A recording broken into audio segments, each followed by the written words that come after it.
Office का काम करते वक्त कब 9 बज गए पता ही नहीं चला। बालकनी में आया तो देखा बादल उमड़ रहे हैं। कमरे में और मेरे मन में दोनों में अंधेरा है। बिजली की रोशनी मेरे मुंह पर पड़ रही है। रेलिंग पर कुछ बूंदें भी गिरी हैं जिन्हें हाथ से झटक दिया है मैंने। फिर याद आया मन का भी कुछ ऐसा ही हाल है आजकल। 2 महीने हो गए तुमसे पहली और आखिरी मुलाकात किए हुए। मुझे लगता है जैसे कल ही की बात है। कभी कहकर बता पाऊं या नहीं, लेकिन चिट्ठी तो लिख ही सकता हूं। जानता हूं कि यह भी मेरी किसी दराज की शोभा बढ़ाएगी तुम्हारे लिए लिखे गए अनगिनत शब्दों की तरह। डियर मीरा। अरे जानता हूं यह तुम्हारा नाम नहीं है, मैंने ही तो दिया था तुमसे मिलने के बाद।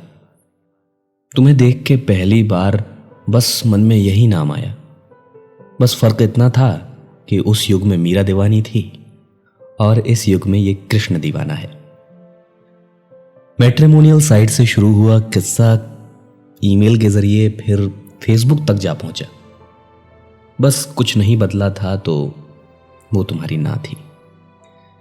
हालांकि फरवरी के वो प्यार के दिन जा चुके थे और तुम्हारे जन्मदिन पर जो विश भेजा था तो तुम्हारे उत्तर ने मेरे मन में एक उम्मीद सी जगा दी थी। लगा था कि जरूर कुछ अच्छा होगा। न जाने कितनी ही बड़ी धड़कनों के साथ भेजा हुआ वो 4 शब्द कि एक बार मिल लो, और तुम मान गई पूरे 2 साल 4 महीने बाद। तुम्हें पता है, अगर मेरे बस में होता तो मैं अगले दिन ही आ जाता। आखिर इतना इंतजार किया था इस दिन का। पर तुम इतनी भी पास नहीं थी और जेब इतनी भी भारी नहीं थी कि उड़कर आ जाऊं। 15 दिन बाद का टिकट मिला तो सोचा और 15 दिन, हे भगवान। लेकिन जब सोचने लगा कि मिलकर क्या बात करूंगा, क्या पहन कर जाऊंगा या क्या गिफ्ट ले जाऊंगा, तुम ले तो लोगी ना मेरा गिफ्ट। मुझे क्या पता था कि इतना सब सोचने के लिए मुझे 15 दिन भी कम लगेंगे। तुम्हें पता है मीरा, आने से 1 दिन पहले तो इतना नर्वस हो गया था कि सोचा टिकट ही कैंसिल करवा दूं। फिर खुद को हिम्मत दी और एक बहाना भी कि चलो तुम्हारा शहर ही घुमाएंगे। ट्रेन के रुकते ही तुम्हारे कॉल ने मेरा जैसे दिन ही बना दिया। तुमने कहा था कि मैं तुम्हारा बाहर इंतजार कर रही हूं। तुम्हें पता है, ऐसा मेरे साथ पहली बार हुआ था कि लाइफ में कोई लड़की मेरा इंतजार कर रही थी। सफेद कुर्ता, ब्लैक सलवार और चेहरे पर मोदी जी वाला गमछा और वो नीली स्कूटी, सब याद है मुझे। जानता हूं तुम भी सोच रही थी कि आखिर कैसे पहचान लिया मैंने तुम्हें। अब इतने दिन तुम्हारे बारे में ही तो सोचा है, तुम्हें ही तो मांगा है।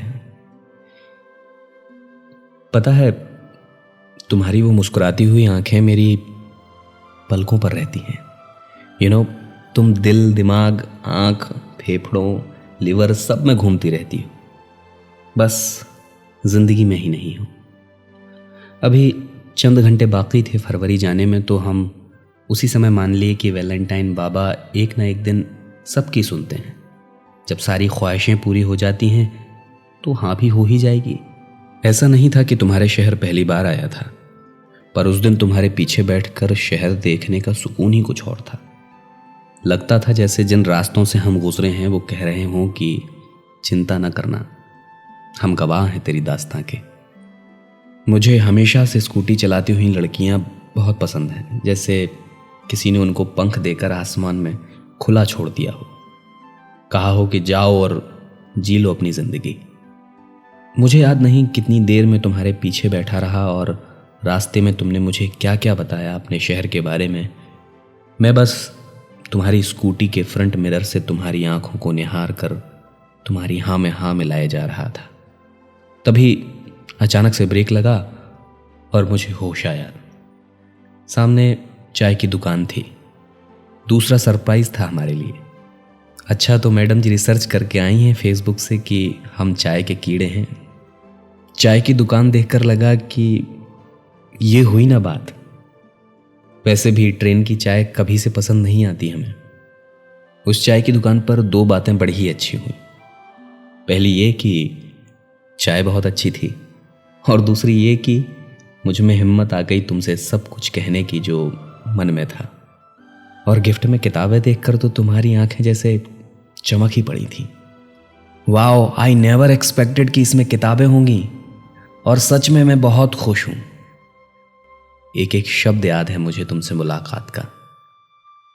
तुम्हें पता है, तुमसे मिलने से पहले मुझे लगता था कि तुम पसंद हो हमको। तभी मम्मी को एक दिन फोटो दिखाकर बोल दिया कि कोई ऐसी ढूंढो तो ब्याह कर लेंगे। तुम्हें पता है, मम्मी उस दिन के बाद से कोई फोटो नहीं दिखाई हमें। मेरे मन में एक ख्वाहिश थी कि बस एक बार मिल लूं तुमसे और उसके बाद आगे बढ़ जाऊंगा। लेकिन तुमसे मिलने के बाद तो तुमसे प्यार ही हो गया। पता नहीं किस चीज़ से हुआ, तुम्हारी बातों से हुआ, तुम्हारी खूबसूरत मुस्कुराहट से हुआ, गाल के उस पिंपल से हुआ, आदतों से हुआ, या तुम्हारे सपनों से।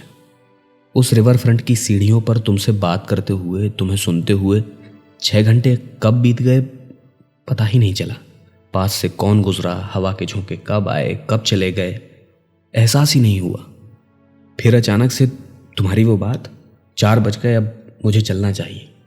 इसने जैसे मेरे सारे रोमांच को ख़त्म कर दिया। जैसे ज़िंदगी के रंगमंच के किसी सीन की आखिरी लाइन हो वो। मेरे कान के पीछे से रिसता हुआ पसीना महसूस किया मैंने। मेरे मुंह से सिर्फ यही शब्द निकले थे, तो फिर। देखो, मैं जानती हूं कि तुम मुझे पसंद करते हो, इसलिए इतनी दूर तक चले आए। और ये भी जानती हूं कि यू आर परफेक्ट किसी भी लड़की के लिए, और मेरे लिए भी। लेकिन मेरे कुछ सपने हैं जिन्हें मुझे पूरा करना है। बड़ी दूर है मेरी मंजिल, नहीं चल पाऊंगी तुम्हारे साथ, और ना ही ये चाहती हूं कि कोई मेरे साथ चले। इसलिए प्लीज नेवर एक्सपेक्ट कि। और तुम चली गई। न जाने कितनी देर मैं वहीं बैठा रहा और तुम्हारे बारे में सोचता रहा। तुम्हें पता है मीरा, मैं रोया क्यों नहीं? क्योंकि मैं तुम्हारा जवाब पहले से जानता था। लेकिन क्या करूं, इंसान हूं ना, उम्मीद की लौ जलाए रखता हूं। तुम्हारे शहर जाने से पहले मेरी एक दोस्त ने मुझसे कहा था कि जा तो रहे हो मिलने, पर खुद को वहां छोड़कर मत आ जाना, जैसे हो वैसे ही लौट कर आना। लेकिन नहीं, मैं नहीं लेकर आ पाया खुद को। मैं छोड़ आया खुद को उन रास्तों पर जिनसे हम गुजरे, चाय की उस दुकान पर, किसी रेड लाइट पर, रिवर फ्रंट की सीढ़ियों पर, और शायद तुम्हारी स्कूटी की उस बैक सीट पर। लौटते हुए जब ट्रेन में बैठा था तो मसान मूवी की सिर्फ एक ही लाइन याद आई, ये दुख काहे खत्म नहीं होता बे। उस लाइन को फेसबुक पर पोस्ट किया, तुम्हें हाइड कर दिया और चद्दर तान कर सो गए। बस यही कहना था तुमसे। अरे, एक महत्वपूर्ण बात तो बताना भूल ही गए। जो तुम्हारे नेवर एक्सपेक्ट के जवाब में आई विल वेट कहा था, हम अभी भी उस पर कायम हैं। तुम्हारा जो अभी नहीं है।